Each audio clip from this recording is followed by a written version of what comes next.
بارش کے بعد موسم کافی خوبصورت ہو چکا ہے اور اس خوبصورت موسم میں ہمیں کچھ خوبصورت لوگ میسر آ گئے ہیں تو ان سے خوبصورت باتیں کر لیتے ہیں. جناب کا گیٹ اپ دیکھ کر آپ یقیناً پہچان گئے ہوں گے کہ جناب شاعر ہیں, ادب سے دلچسپی رکھتے ہیں اور آج ان سے ادب کے بارے میں ہی جانیں گے. تو جناب سب سے پہلے تو فخر کفایت آپ کو خوش آمدید ہمارے اس سیشن میں. موقع دیا, ہم گفتگو کریں گے انشاءاللہ, اور یہ آپ کا بڑا پن ہے کہ آپ نے ہمیں بلایا اور کچھ باتیں کریں گے. فخر, کیا لگتا ہے آپ کو کہ دیکھیں موجودہ زمانے میں سائنس اور ٹیکنالوجی نے اتنی ترقی کر لی ہے, انسان نے چاند پر قدم رکھ لیا ہے, مریخ پر نئی دنیا بسانے کی فل تیاری ہو چکی ہے, مکمل تیاریوں میں ہم, اور جو ہے وہ ٹیکنالوجی نے ہمیں اتنا نزدیک کر دیا ہے کہ جو سفر پہلے ماضی میں وہ ہزاروں سالوں میں یقیناً طے ہونا تھا, وہ یہ 2000 کے بعد ٹیکنالوجی نے تو وہ گھنٹوں میں دنوں میں طے کروانا شروع کر دیا ہے. آمد و رفت کے ذرائع بڑھ گئے ہیں, ہر جگہ ترقی ہو گئی ہے. تو آپ کو کیا لگتا ہے اس موجودہ ٹیکنالوجیکل دور میں بھی شاعری کی کیا ضرورت ہے؟ کیا اب بھی یہ کوئی ہے, ابھی سپیس ہے, جگہ ہے شاعری کی, شاعر کی؟ دیکھیں, انسان کی جو تاریخ کا ہم جب مطالعہ کرتے ہیں تو ہم دیکھتے ہیں کہ انسان جو ہے وہ تہذیب بناتا ہے. تو جب تہذیب بناتا ہے تو اسی تہذیب بننے کے جو دوران جو ہے وہ زبان کو بناتا ہے. تو یہ جو زبان کا اظہار ہے, یعنی زبان ایک اظہار ہے, تو ہم زبان کے ذریعے گفتگو کرتے ہیں, بات چیت کرتے ہیں, یا اپنا جو خیالات ہیں باقی چیزوں کو آگے کرتے ہیں. تو باقی علوم بھی انہی میں سے نکلیں. آہستہ سے جب علم ترقی کرتا ہے تو باقی چیزیں بھی آہستہ آہستہ آتی ہیں. تو جہاں تک ادب یا شاعری کا جواز ہے, تو ادب کا جو بنیادی کام یہ ہے کہ وہ انسان کے جذبات کا اظہار کرتا ہے. شاعری بالخصوص جتنی بھی زبانیں ہمارے سامنے آتی ہیں, وہ زبانیں جو ہے وہ شاعری سے ہی شروع ہوتی ہیں, اور جو بعد میں اپنے تخلیقی وفور کے بعد وہ پھر جو ہے وہ نثر کی صورت میں ظہور پذیر ہوتی ہے. لیکن جو بنیادی جو ہوتی ہے وہ شاعری ہوتی ہے. تو انسان کو جب ہم دیکھتے ہیں تو انسان میں ایک چیز جو حس جمال ہے, جو استھیٹکس ہے, جو چیزوں کو اچھا یا برا دیکھنے کا ایک عمل ہے, جی زاویہ نقطہ نظر ہے, اس سے ہمیں پتہ لگتا ہے کہ انسان چیزوں کو خوبصورت بنا کے دیکھنا چاہتا ہے. وہ جو اس سے جمال کا ظہور ہے وہ ادب میں آتا ہے, وہ شاعری میں آتا ہے. تو وہاں سے شاعری کے جواز کی پہلی سیڑھی یہی ہے کہ وہ جو حس جمال اس کے اندر ہے اس کا ظہور ہوتا ہے, اور وہ پھر چیزوں کو مختلف تناظر میں دیکھتا ہے. لیکن چونکہ شاعری جذبے کا ظہور ہے, جس طرح ورڈسورتھ کہتا ہے کہ poetry is a spontaneous overflow of our powerful جو تھنگس ہے, فیلنگس ہیں, ان چیزوں کو جو بیان کرتا ہے. وہ ورڈسورتھ کی اسی بات کو ہم لے لیں تو ہم دیکھتے ہیں کہ جو پاورفل جذبات ہوتے ہیں ان جذبات کا ظہور شاعری میں. آپ نے جیسے فرمایا کہ جو شاعر ہیں وہ زبانیں بناتے ہیں, اور ظاہر ہے وہ جو زبان ہے وہ اظہار کا ذریعہ ہے, وہ الفاظ کی ضرورت ہے اسے.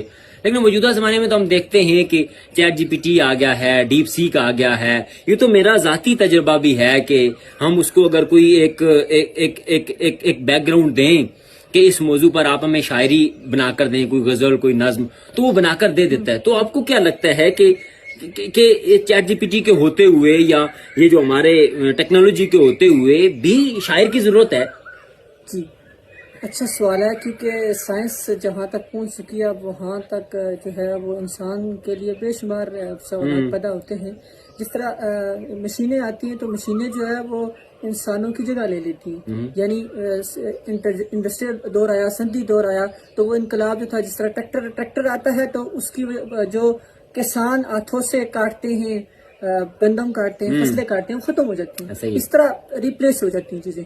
تو اب چیٹ جی پی ٹی آیا تو یہ سوال بڑا پیدا ہو رہا ہے کہ جو ادب ہے, یہ جو شاعری ہے, یہ جو لٹریچر ہے, وہ اب اس کی جگہ لے لے گا. لیکن جو ہم اگر اس کا طریقہ کار دیکھیں چیٹ جی پی ٹی کے کام کرنے کا، تو ہم اس کو ڈیٹا دیتے ہیں، بے شمار چیزیں دیتے ہیں، یعنی گوگل میں پڑھی ہوئی کتابیں ہیں، بے شمار چیزیں، اس کا انالیسس کر کے آپ کو بیان کر دیتا ہے. لیکن وہ ڈیٹے کی حد تک آپ کو چیز دیتا ہے جو اٹ سیلف انسان کے اندر وہ بالقوہ جو میں نے آپ سے بات کی تھی، جو چیز موجود ہے، جو کریٹیوٹی کا معمہ یا انسان کے اندر موجود ہے، وہ انسان ہی کر سکتا ہے. کیونکہ مشین کیا کرے گی کہ ڈیٹے کو انالیسس کر کے آپ کے سامنے کوئی چیز لے آئے گی. آپ میں نے بھی چیٹ جی پی ٹی سے جب اس طرح کی گفتگو کی، باتیں کی، تو وہ کچھ غلطیاں کر دیتا ہے، لیکن وہ سمجھانے کا طریقہ ہے. یعنی یہ مشین ہے جس کو آپ نے استعمال کرنا ہے، اور جو بڑا ذہن ہوگا، بلکہ جو ہے وہ امت شاہ صاحب کہتے ہیں کہ ابھی جینون جو تخلیق کار ہیں ان کے بارے میں ہمیں پتہ لگے گا کہ جینون لوگ کون ہیں، کیونکہ اب زمانہ ایسا آ گیا ہے کہ جو اس طرح کی چیز ہوگی وہ کامیاب نہیں ہو سکے گی. دوسری بات، جو لٹریچر پیدا کرنے کا عمل ہے، وہ چونکہ اس میں یعنی جو چیزوں کی گہرائی ہوتی ہے، جو چیزوں کو اپنے اوپر طاری کر کے پھر اس کا ظہور ہوتا ہے، وہ ایک بڑا شخص ہی کر سکتا ہے. جس طرح جو ہے وہ ہم دیکھتے ہیں کہ وہ پہلے چیزوں کے اندر ڈوبتے ہیں، ڈوبنے کے بعد پھر کوئی تخلیق جو ہے وہ بنتی ہے، جیسے کوئی شعر بنتا ہے یا جیسے کوئی بڑا فکشن آتا ہے ہمارے سامنے. تو یہ دراصل انسان کے پاس یہ چیز موجود ہے کہ وہ کریٹو کر سکتا ہے، کوئی چیز تخلیق لا سکتا ہے. لہٰذا یہ چیٹ جی پی ٹی کے آنے سے، اس طرح کی چیزیں آنے سے جو جینوئن لوگ ہیں ان کو کچھ مسئلہ نہیں. صحیح، جینوئن لوگوں کو کوئی فرق نہیں پڑتا. اچھا، کیا لگتا ہے آپ کو کہ بھائی یہ جو ہم یہ پڑھتے ہیں، ہم نے پڑھ رکھا ہے کتابوں میں کہ جو ادب ہے، ادب دو حصوں پر ہم اس کو تقسیم کرتے ہیں، دو حصوں میں، ایک ہے حصہ نثر، ایک ہے حصہ نظم. اور یہ کہا جاتا ہے کہ کسی بھی زبان کا جو ادب تخلیق ہوا ہے وہ سب سے پہلے نظم کی شکل میں ہوا ہے، شاعری کی شکل میں ہوا ہے.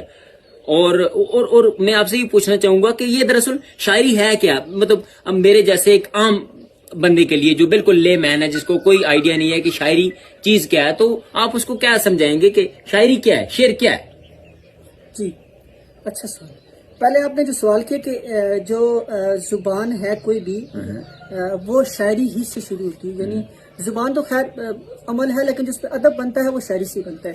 ہمارے یہاں بھی جب اردو ادب بنا تو وہ شاعری ہی کی مختلف شکلیں تھیں شروع میں، جو رفتہ رفتہ ایک کتھا، یعنی وہ نئے راستے کی طرف ڈل کے پھر جو ہے وہ نثر کی طرف آئی. تو جو ہے وہ مجھے ایک بات آ رہی ہے، ڈاکٹر عبادت بریلوی صاحب نے اپنی کتاب میں لکھا ہے کہ انسان نے شروع میں گیت کا جو لفظ تھا، اس کے ذریعے اس نے جو ہے وہ ابتدا کی. یہ شاعری کی ابتدائی شکلیں ہیں جو مختلف جگہ پر ملتے ہیں ہمارے ہندوستان میں. سنسکرت میں جو مختلف چیزیں ہیں اس طرح کی، یا آپ چلے جائیں یونان میں جو اوڈیسی نظم ہے بڑی مشہور، جو ڈرامے کی شکل میں تھی، تو وہ دراصل شاعری کا ہی جو ہے وہ شروعات تھی. تو شاعری ہی کیوں؟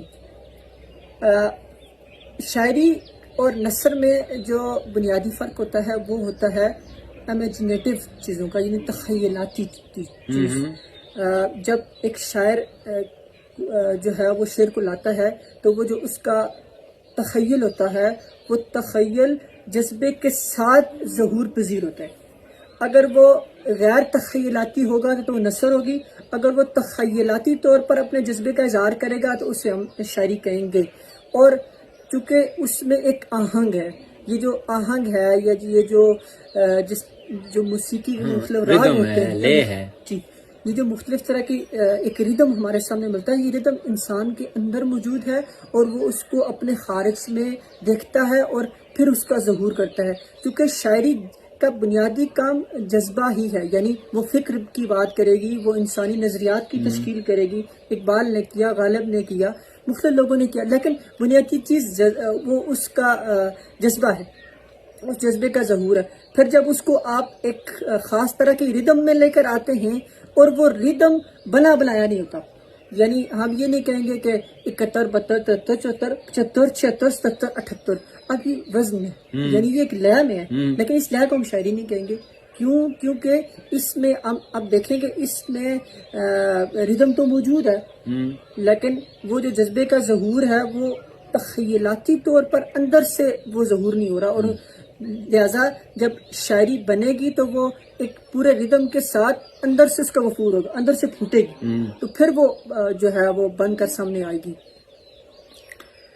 بہت شکریہ فخر کفایت، ہماری یہ مختصر سی نشست رہی. انشاءاللہ ان کو ہم دوبارہ بھی جب بھی یہ میسر ہوں گے، اگرچہ یہ لوگ میسر ہونے کے باوجود بھی میسر نہیں ہوتے، تو سر آپ کا بہت شکریہ. بہت شکریہ سر، آپ نے بلایا، ہم نے گفتگو کی، بات چیت کی اور آپ نے میری گزارشات سنی. Thank you sir, thank you. Thank you.